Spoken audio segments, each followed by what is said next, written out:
As an editor, I'm going to take the opportunity before the podcast start to add a comment that there are certain people who are extra good at bringing the community together between nations and different teams that compete against each other. So a big thank you to all of you. And above all, Rossi, give us a wave! Hello, everybody, and welcome to the Horseback Archery podcast with me, Linda, and me, Johan. Hello, Johan. And this guest you also met in a very special weather Barcelona, like a year ago. No, a week ago. Yeah, I went to Barcelona and met British people that brought their weather down with them. Yes, Isabel actually checked in her luggage on her way down to Barcelona on 20 kilos. And when she was supposed to check it in for travel home again, it was 23 kilo. And she didn't put in any more stuff than she had on her way down. The only difference was water. Yeah. But I think maybe our listeners want to hear who is that British people we are talking about. Emily, welcome. Hi, guys. Thank you so much for having me. I have to apologize, I think, wholeheartedly for bringing the British weather with us to Barcelona. Yes. Well, I actually been to Scotland like some years ago, and everybody said, "Oh, but it's mostly raining." And this was the year 2018 when the whole, I think, north area of Europe had this special sunny summer. So we didn't have one single rain spot in a whole week. But they say this was unique. Yeah, absolutely. Yeah. We were actually swimming in some rivers in Scotland, and people, what? You did what? Wasn't that freezing cold? No, it was actually warm. Yeah. But who is Emily? I think, can't you please tell us a little bit about yourself? I can. So I'm Emily. I reside in the UK. I am a freelance horseback archery coach. It is my only job. I'm qualified both with the British Horseback Archery Association, and as of last year, I am also qualified as a Nemethy coach as well. Yeah, that's great. Yes. But how did you discover horseback archery? How long have you been doing this? So I've been doing horseback archery now for 8 years. I originally was qualified as I call them normal riding instructors, but people who teach people how to ride. And I started working at a local riding school. Um, I never wanted to be a riding instructor. I actually wanted to be a vet, and I was not clever enough. So while I was doing my degree at university, I also became qualified as a riding instructor as kind of just like a side thing. I studied horses at university. And yeah, so I got a job working at the riding school. And one of my first students that I had there, he came down for his lesson and he was like, "Hey, okay, I don't care about learning to ride circles of different shapes or riding over poles. All I need to be able to do is stand up in my stirrups in walk, trot, and canter and let go of the reins." And I was like, "Yeah, sure. Okay, great. Why?" And he said, "I'm a horseback archer." And I was like, "Horseback archer, like that sounds like fun." And I really got to know this student. I was teaching him super regularly, like multiple times a week. And I decided that it was something that I wanted to go and have a go at. So I booked on to a beginner's weekend course that was running down south near London. And before I went to that, my student came over to the riding school one evening with his bow, and he taught me a little bit how to shoot. And I shot off one of the riding school cobs, who was just like, "Okay, yep, guess this is my job now." He didn't bat an eye, bless him, good old Jake. And yeah, I went down. I did the beginners weekend. I absolutely loved it. And I came up and started working with what was one of the ponies at the riding school, who is actually now my own pony. So those of you that know me will have seen photos of me riding him. He's small, very fast, very, very fast, little skewbald Welsh cross. And yeah, it just really took off from there, really. Yeah, well, that was quite interesting. So he came to you to learn how to stand up in the stirrups and then going what would you say, let off reins, and that was the start. Yep, absolutely. Yeah, amazing. And then you bought the horse from the riding center then? So I didn't buy him. So he was given to the riding school to be used, for lessons. And we also did a lot of trail riding, and he wasn't very good at it. He booked a lot. Um, and we lost quite a lot of riders off him. And he had one summer where he was really good. I've never been able to put beginner riders on him or anybody who gets very tense in their body. The first time I rode him, I actually cried. I took him out for a ride out. Sounds like a good horse for horseback archery, where you have the bows and arrows and Yeah. everything. It's safe and good horse.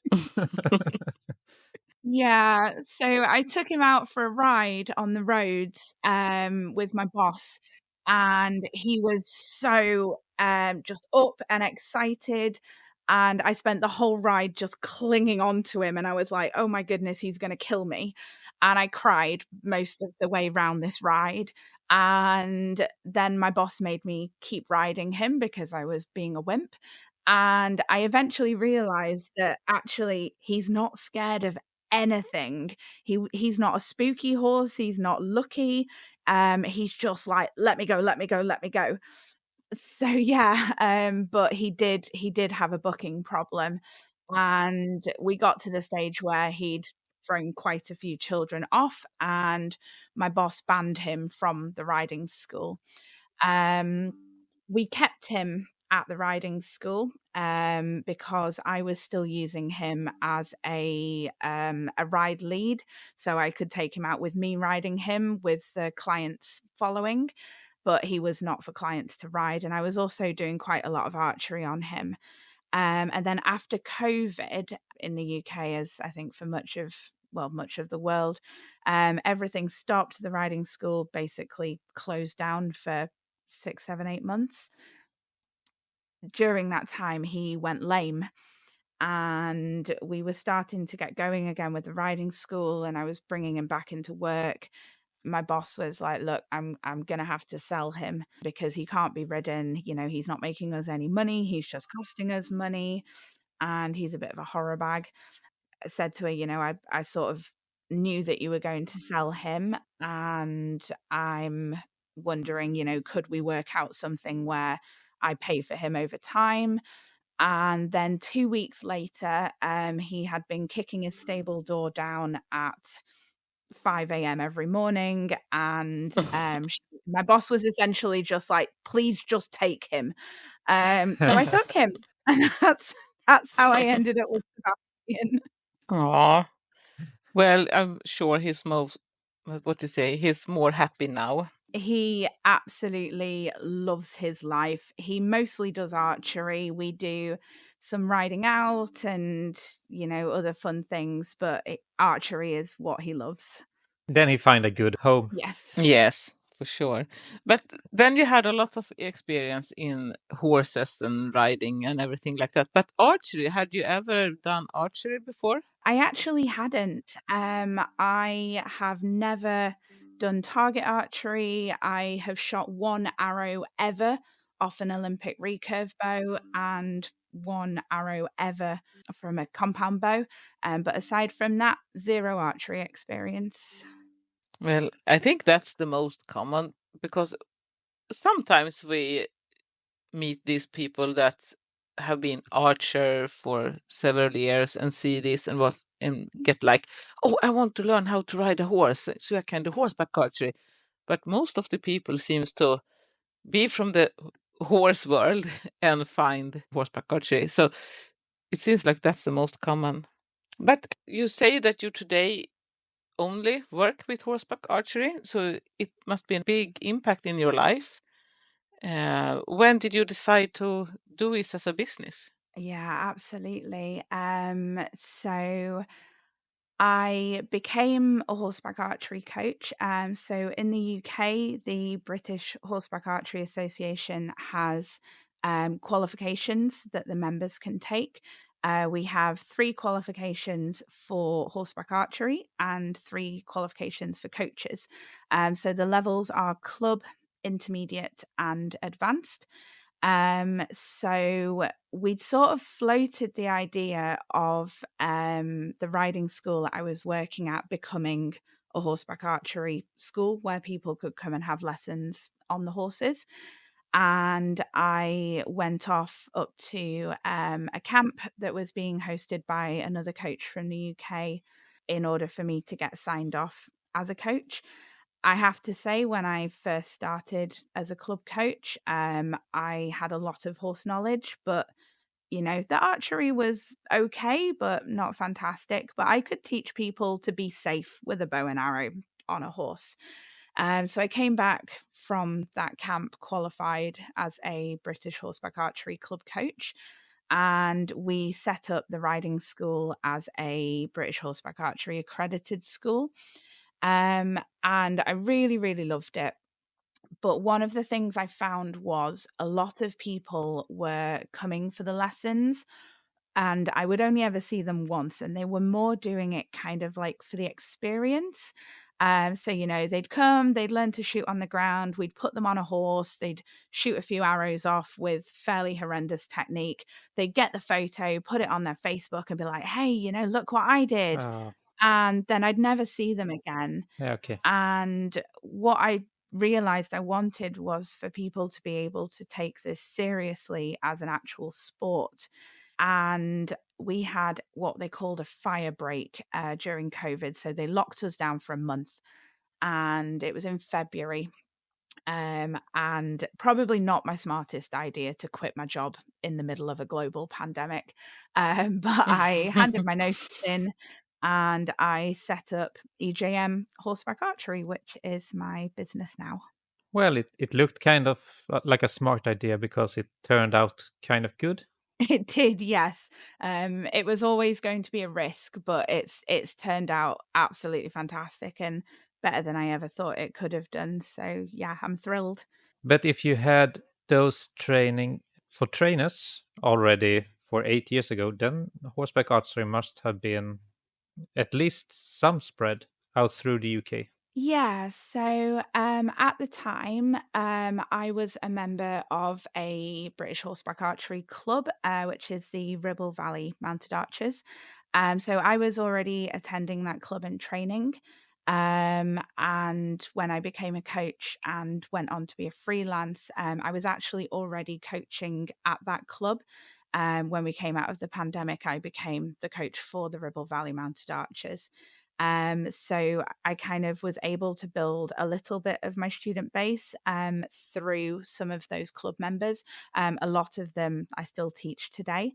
And then the rest of it was just kind of, getting people to know that it was out there and it was something that they could do. I spent a lot of time posting all over Facebook and running clinics and beginners sessions. So yeah. Yes. Yeah, I think that's the hardest thing when you decide to get your own business. I also work with my own business, and it's like, yes, you are free, you can do, you can plan your time as you want, but you also must make sure that you actually can sell your time, that you actually get clients and stuff like that. So it's really, as you say, brave to do it during the COVID, but also amazing that you, and what you say, amazing, and also a proof of really hard work that you succeed. Yeah, absolutely. I think one of the hardest things when I was first starting out is on Facebook, I was posting adverts saying, beginners horseback archery clinic, come along, have a go. And I was posting things like, you don't need any bows and arrows. And then Facebook was removing my posts because they thought I was selling weaponry. So I got very good at using emojis instead of text Yes. to get my point across. Yes. One of Facebook brightest rule. Yeah, not really.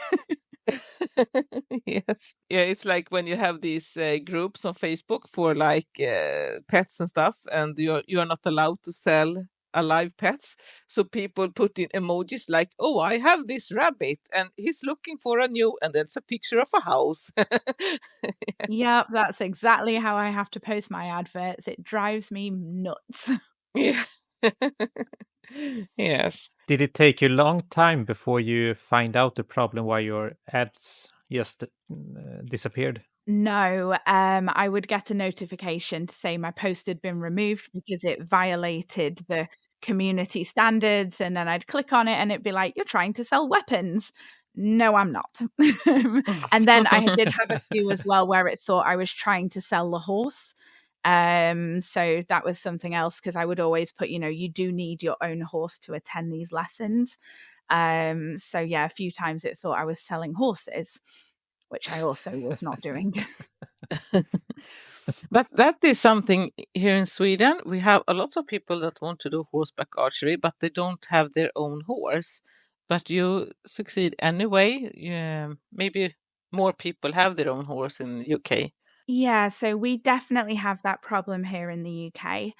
It used to absolutely blow my mind because, I do personally find that I believe that horseback archery is an equestrian sport at its roots. You can get so far being a very good archer, but if you are not a good horseman or horsewoman, then you will only get so far. And it used to blow my brains that so many people wanted to get involved in this sport who actually didn't own horses, and a lot of them couldn't ride. So at the moment, all of my students have their own horses. I do have some students who come along for the archery side of things, who don't necessarily ride, but they enjoy the kind of like horseback archery style of shooting. But for me, certainly the long-term goal is to set up an academy where we would have horses that are trained for the archery that people could come and ride, and we can host competitions, all that sort of thing. So that's the long-term dream. But you must have dream to go forward. So I think it's a very good dream. Yes. Yeah. And it's not really a dream. It will happen. It's a goal. Yeah, it's a goal, not a dream. Yeah. Well, Sweden is a country that are like almost built on associations. Every sport, everything you can do on your free time, it's a association around it almost. Do you also have a lots of associations and foundation in UK? We do, yes. So we have our governing body for horseback archery in the UK, which is the British Horseback Archery Association.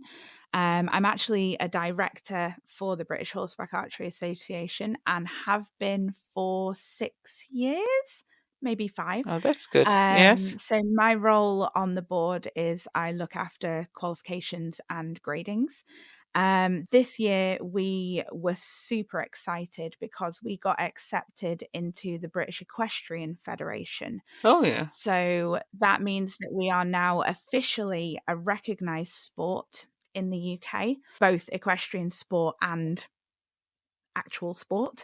So we're really, really excited about that. I'm actually attending a meeting next week to do with coach development with the British Equestrian Federation, which I'm super duper excited about. And so I'm really hopeful that it will open a lot of doors for us as a sport, and B, it should mean that we as a sport are able to access some funding, which previously has been kind of not accessible for us because we haven't been a recognized sport. So really, really excited about that. Nice. Have you been working a long time for to get in on that? We have, yes. So we've been kind of not pestering, but we've been in contact with the British Equestrian Federation for a long time, and it's been a long-term goal of the BHAA to be able to join that association. And originally they'd said that we needed a certain number of members, and we're looking at the membership numbers and thinking, that's unlikely to happen in the next couple of years. But we applied in last year and got accepted this year. And we are the first equestrian discipline that they've accepted in quite a few years. So really, really exciting. Big congratulations. Thank you. Yeah, really. In Sweden, we didn't go to the equestrian association because they love rules and they love that horses should have bittles and lots of equipment on it. And there was so many people in Sweden that did horseback archery with less equipment on the horse. So it was so much difference in our culture in the beginning. So we actually is a part of archery association instead. Oh, fantastic. Yeah, it works that well. Brilliant. Do you think it's difficult to have a balance between your work in associations and your own business company? For me, it's the time. As well as being a director of the British Horseback Archery Association, I am also the IHAA rep for the UK. So I spend a lot of time doing what is very much a voluntary role. We're not paid as directors. Everything that we do, all that work that we do for them and for the association is completely voluntary. It's unpaid. Um, and then obviously the work that I do for my business is paid because I need to make money to live. So yeah, finding that balancing act is hard. And I know that I'm a person who's very bad at saying no. I'm always like, yep, I can do that. I can help with that. I can help with that. And then finding the time to actually get all of that done is sometimes a little bit chaotic. So it is definitely a bit of a careful balance. We are so glad you took the time to do this podcast with us. I love talking about horseback archery. I talk about it all day, every day anyway. And I love talking about it. So I'm always happy. Then you really found your place in the world at the moment. Absolutely. Yeah. It's just the best thing ever. Yeah. But did you have any previous experience in running a business, or was this like also a big step for you? So I actually, at my GCSE level, which is like high school level, I took business Yeah. studies. I took Oh, it as a qualification because there was nothing else in the options that looked remotely interesting to me. I regret not learning a language. I missed out on the chance to learn French or Spanish, which actually these days would come in pretty handy. So I took business as a GCSE, which is a very, very low level qualification. But I went on to study a degree in equestrian management and development, which was very business based. I actually really enjoy business type things. At one point, I did have a place to take a master's degree in business management, but I declined that in order to pursue the horseback archery. And in working in the riding school, I was very heavily involved with the running of that business as well. So it wasn't completely new to me. Some bits were, some bits weren't. yeah, I understand that. But have you said that you have been educated in UK as a coach and also at the Nemeth Academy. But did you think it was difficult to find the knowledge that you want, like the experience and knowledge? I mean, there is not so many trainers in Europe, or do you feel that you have absolutely got everything you want to learn?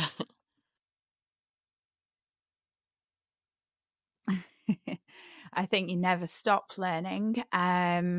I think as a coach, it's really, really important to be open to, new techniques and different ways of doing things and different ways of looking at things. Before I went out to Christoph's, which was in April of 2022, my horseback archery world was very, very small. All I knew about horseback archery was what we did in the UK. And at that time in the UK, horseback archery was very much rooted in traditions and the history of the sport. So a lot of people were shooting, in fact, most people were shooting with the thumb draw, which I still now shoot competitively with.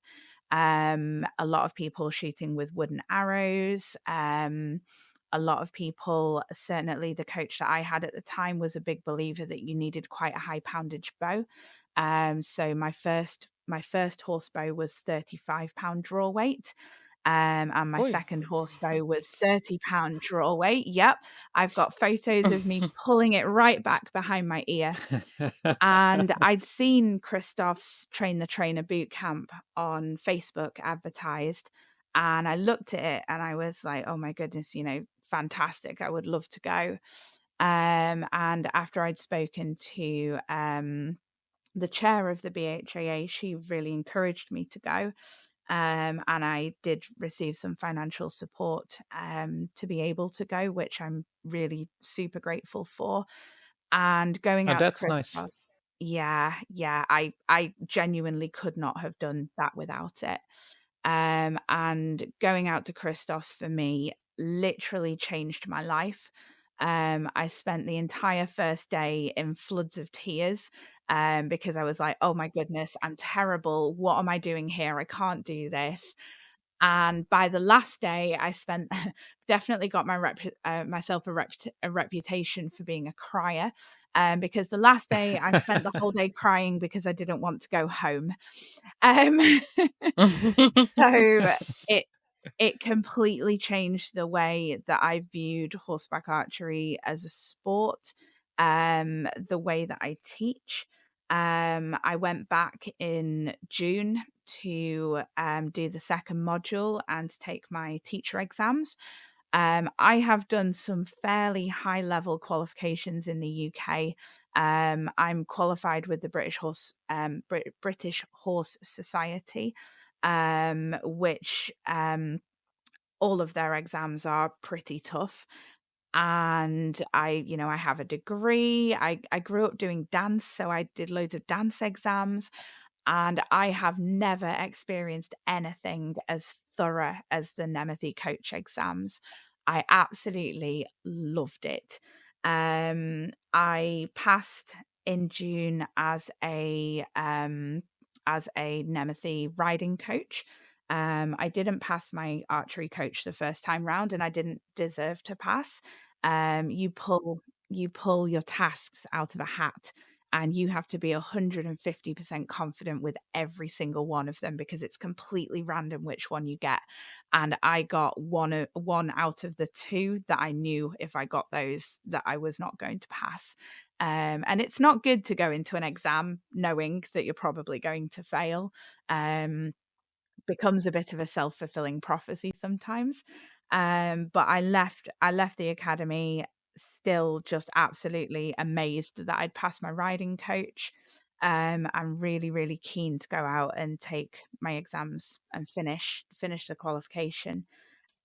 Well, admit that you failed the archery test on purpose just to have a reason to come back. Don't tell Christoph. Yeah,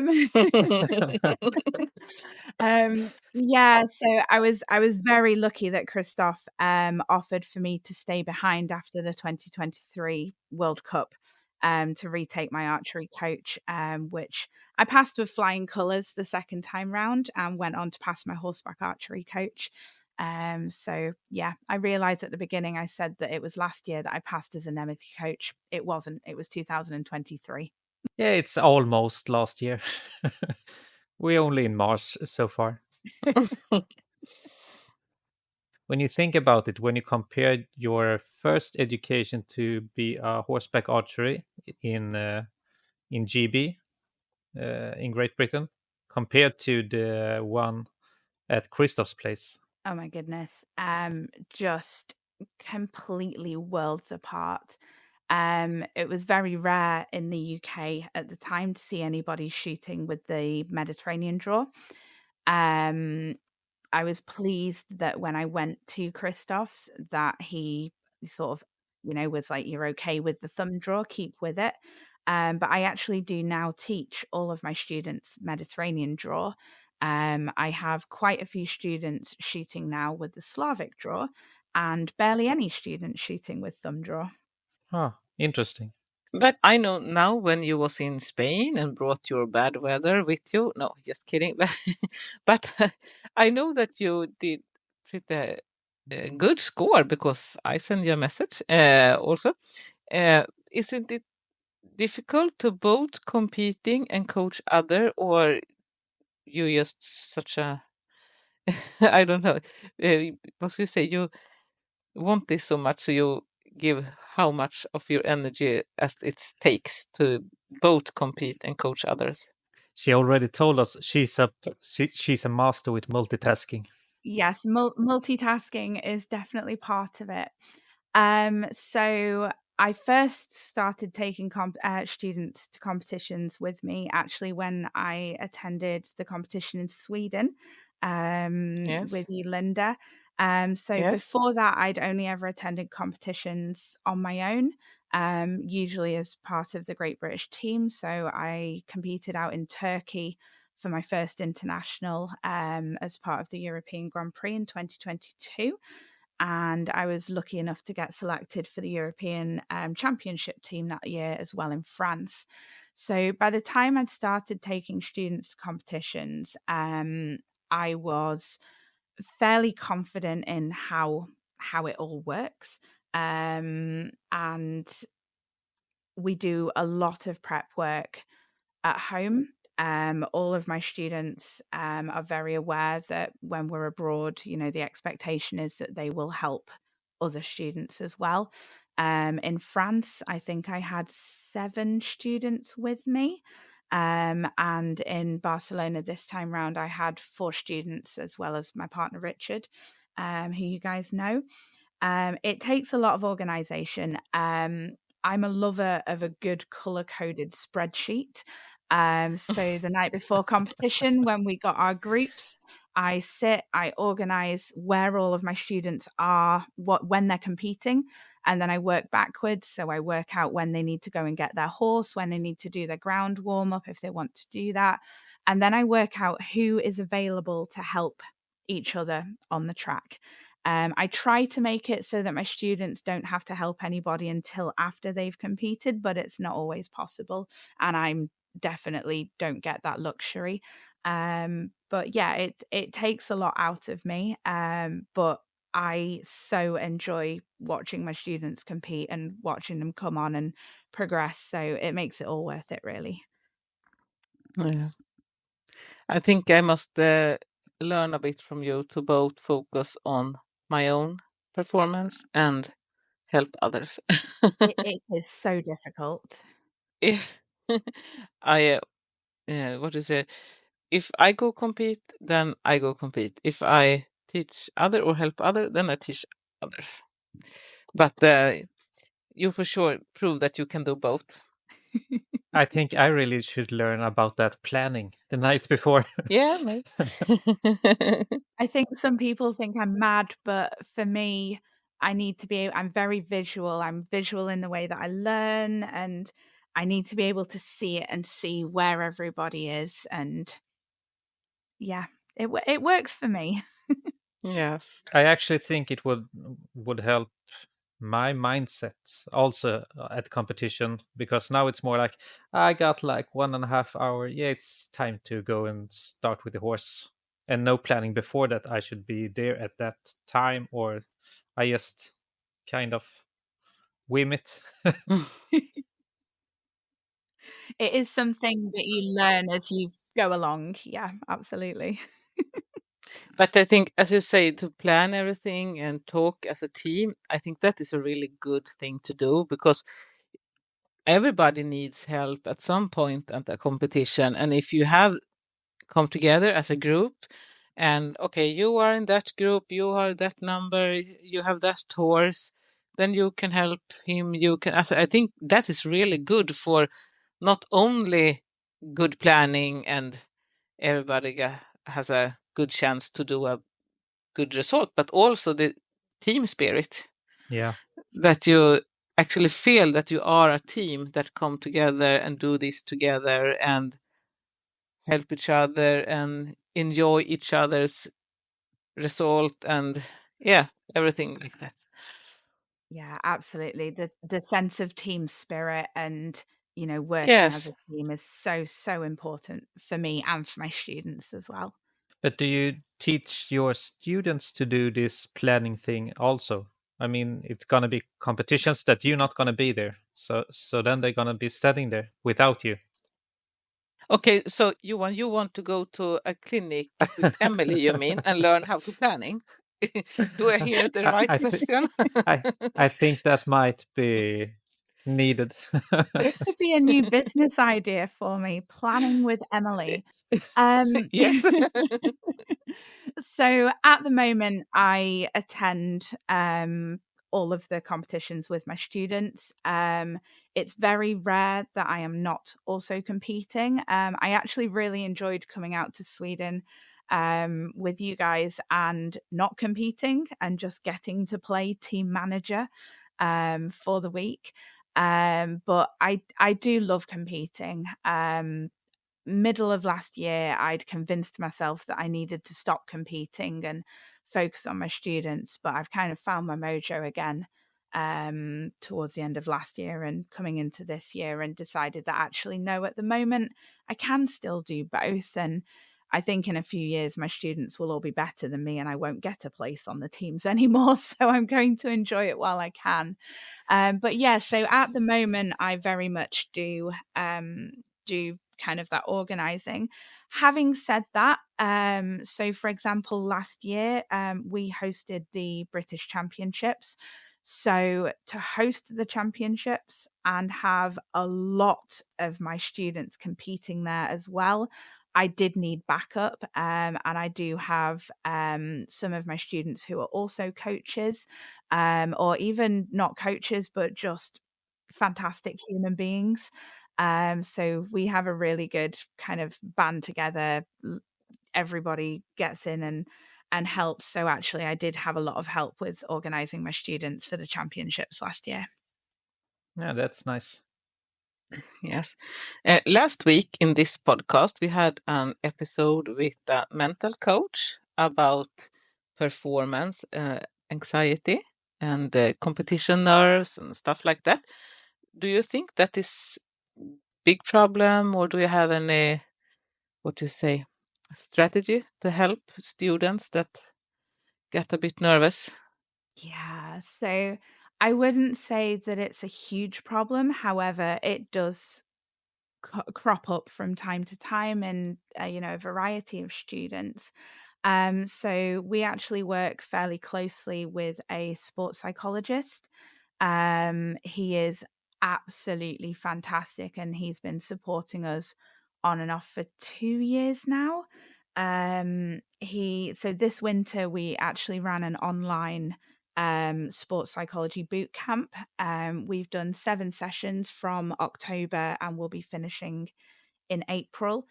We've run a senior one and a junior one, so kind of keeping it age appropriate.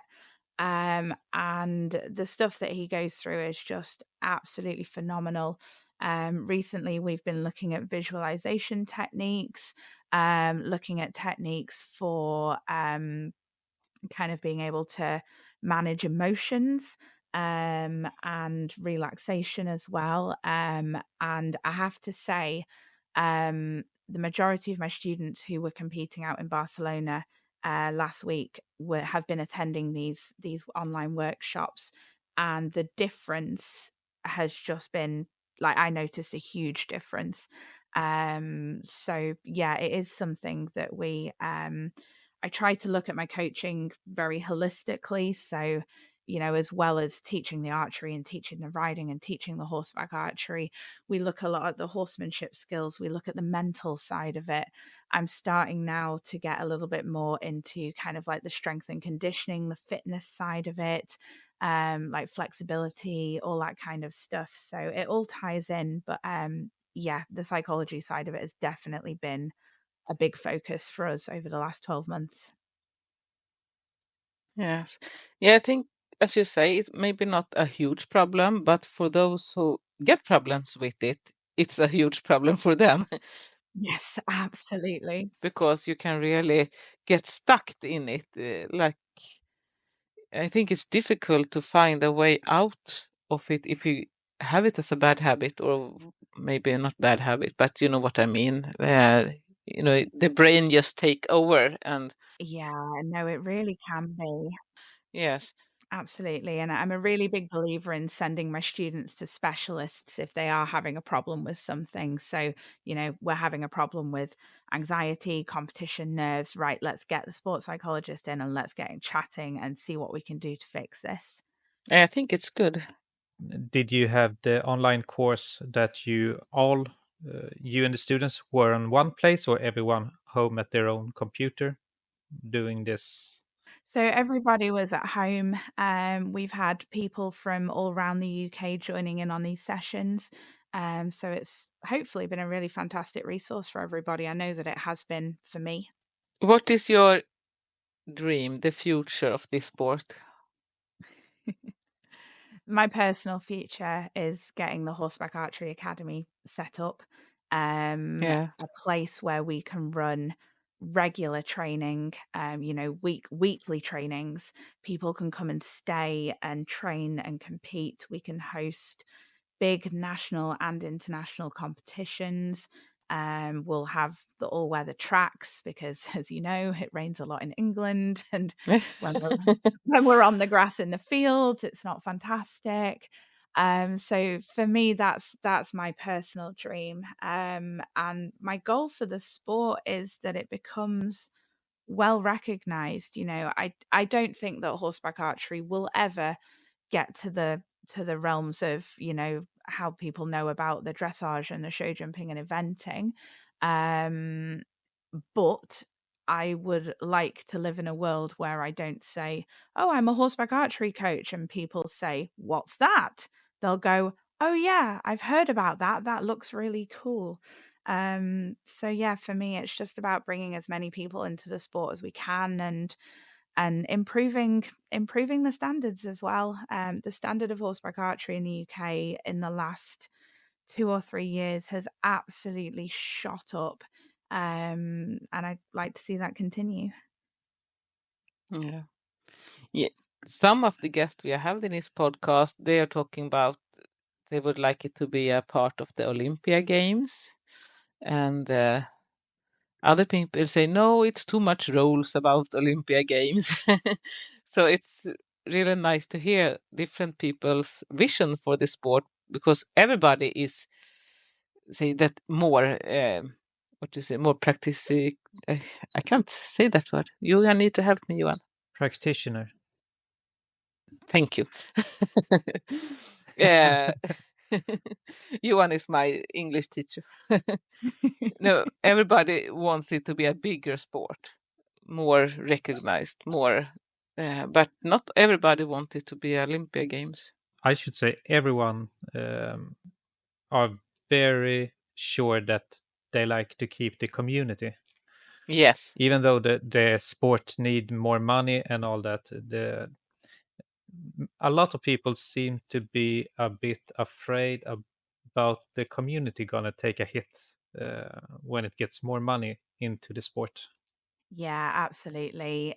The horseback archery community is one of the things that makes this sport so fantastic. Um, for me, flying out to Christoph the first time ever going international, and I didn't know anybody there. I knew who a few of the people were, but I didn't know them personally. And, now I can turn up at a competition and I probably know a good third of the people there at least to actually sit and talk to. And you know, having so many international friends, it's just amazing. Yeah. I figured out one thing we have forgot to ask you now. uh, a lot of people that we have been as a guest in this podcast, we are talking about how they, what do you say, the training effects of the seasons. Like here in Sweden, we have snow, but some say, "Oh, you can't train; it's snow, it's cold. Your finger get cold, your body get cold, your arrows disappear in the snow." Yeah, and some people say, "Oh, snow, it's not a problem." I can also add that the cock knocks get problem when it's cold. Okay. Yeah, but and some people say, "Oh, it's not a problem that it's cold, and make sure you don't miss the target. Then you will not lose the arrow in the snow."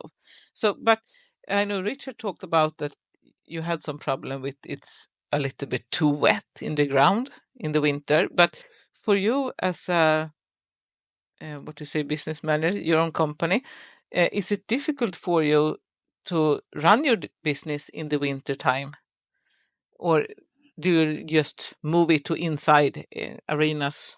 Yeah, that's a really good question. So for us in the UK, I wish we had snow. I see the videos of the finish and everybody training in this beautiful snow, and I look out the window and it is just raining or it's frozen. Um, we are very lucky in the UK that we have a pretty large equestrian community, and you know, equestrian is a big sport. Horses are a big thing in the UK. So we're very fortunate to have quite a lot of venues where we can train indoors. um, Quite local to us, we have a very large indoor arena that we can hire out, and we can fit a 90-meter track in it. So through the winter, we can still run competitions, only on the raid, unfortunately, not on the tower, but it's better than nothing. So we do train a lot indoors through the winter. It's not the same as being out in a field on a track. I would love to say that through the summer we had beautiful weather and we're out in the fields every week, but I mean, last year the summer was particularly bad. We had one session, I think, in April where everybody got sunburn, and then the next month we had to keep cancelling the training and moving it on a week because it wouldn't stop raining, and the ground was all too wet to do anything. So really for us, we just play it by ear. But yeah, through the winter we don't slow down much. We're training indoors, and don't get me wrong, it's still cold, but at least we're not getting rained on. um, and yeah, that's just how we work. Do you mostly have your trainings at your place, or you are traveling around to meet students or have clinics? I spend hours of my life, and I mean hours, driving. So the majority of trainings that I do, I travel to my students. When I started as a freelance coach, I was the only freelance horseback archery coach in the north of England. We now have a few more, and I'm currently training up some of my students to be coaches as well. So we'll have even more then. But yes, at the moment, I travel mostly to my students. We do occasionally run ground archery at our place. We don't, unfortunately, have the space to run a track here. We do have an arena, but it's a very small arena, 20 by 40. So we're quite limited to what we can do. So yeah, I spend the majority of my time driving around. Well, we did spoke with Siem Budding in Netherlands, and he was like 2 hours for drive for one part of Netherlands to another side of it. And I realized, well, if I'm going just to visit Johan, and I live like south of middle of Sweden, what do you say, south, and Johan is not in the bottle south of Sweden, and we have still 7 hours between each hour. If I'm going visit Emil, I I have like 11-hour driving. So So I have like 18 hours to Emil. yes, Wow. then I realized, well, living in a smaller countries like Netherlands, it's not so bad. Yeah. Do you have any tips for our beginner that listen? I know we have some experience and some beginner that listen to this podcast. If they want to start it and have not yet get everything on the spot, what do you have any tips? Do it. Just do it. Yes. Yes. Yeah, yeah. I appreciate that for a lot of people, it is difficult to find a coach who is near them. But I would say, even if you have to leave the country and find a coach in another country, then go and do it because it's so worth it. Yeah, I usually advise against trying to learn from YouTube videos or books or Facebook posts.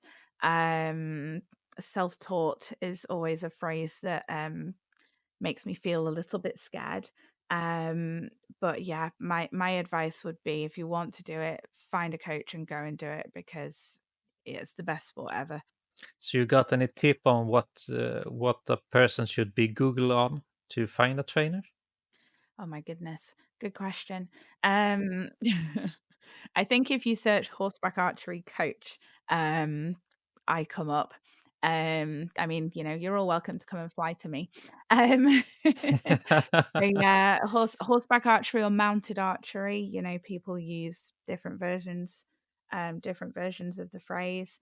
But searching for horseback archery. And yeah, coaches. In the UK, we're lucky that we have a few centres that have horses where you can go and learn on their horses. The British Horseback Archery Association has a list of all of our freelance coaches, clubs, and schools as well. So certainly in the UK, it's fairly easy to find somewhere to go. Yeah, and then it's most likely the something like that in all the other countries also. I hope so. What is your actually best memory in horseback archery? I have two. Am I allowed to? Yes, of course, of course. Just because it's you. Thank you. My first absolute best memory in horseback archery was winning the British Championships on my naughty little pony. At that point, I had not had him long. It was in 2022, 2023. Good point. What year did I win? Anyway, yeah.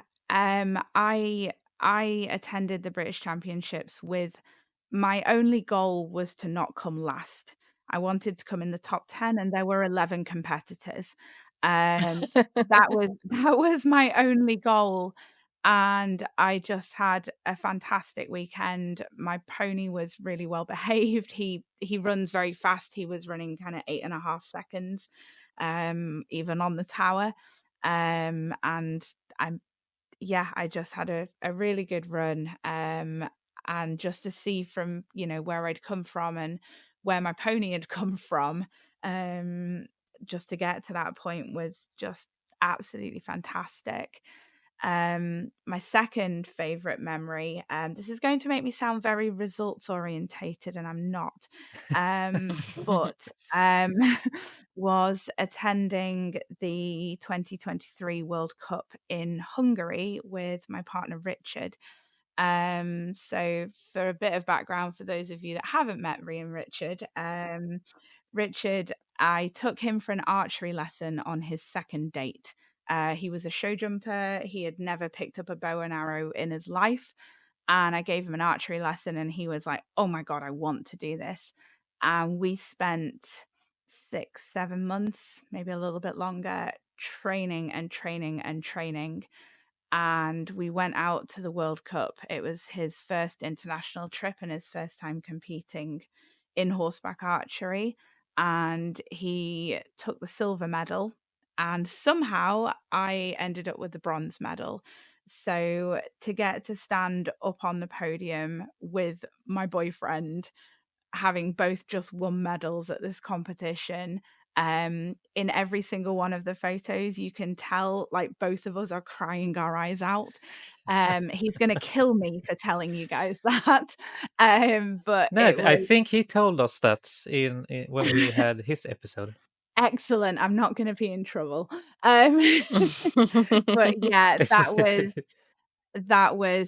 I do have a reputation as being a crier, and rightly so. Anytime one of my students shoots a really good run, I will start crying. I can't help myself. I love watching people succeed, but to be up there with both of us succeeding was just phenomenal. Yeah, and just the atmosphere. Christoph's competitions are out of this world. The people there, the horses, the venue, everything is just perfect, and it will always be my favorite place to go and do horseback archery, whether I'm training or competing. Hold some very special memories there. Yeah. At least until you reach your goal at home. Then that's going to be your new favorite place. I'll always find time to head out to the Nemethy Academy. Yeah. Yeah, some places are special for the rest of your life because you have experienced so much positive emotions and big happenings in your life and stuff like that. And it's okay. It's as it should be. Yeah, absolutely. Well, I think it has been an amazing time talking to you. Johan, do you have any more questions? No, not for No. today. It's the second time you say no when I say that. Yeah, You want I you will think my always head figure are a out. bit burned out from last weekend when it was so much people I talked to all the time. Every episode when I am about to finish, I say thank you. You say stop. One more question. Okay. And then it's one more and one more and one more. And then it's midnight. Yes. But I think maybe it's not Johan that you are burned out. Maybe it's that Emily have been an amazing guest. So she's talked so well, so we don't have any more questions because she's say so much good stuff already. To be honest, it's most likely both of them, because it was so much people to talk, new people to talk to, and also talking to Emily and Richard and everyone, Yes. finding out all these questions in the moment down there. So I don't remember the good ones to keep them to the podcast. Well, Emily, really huge thank you for being our guest in this episode. And I hope all of your dream come true in a very short future. Oh no, thank you guys. It's been brilliant. Yeah, so thank you. And I say goodbye and to everybody. Goodbye, everyone.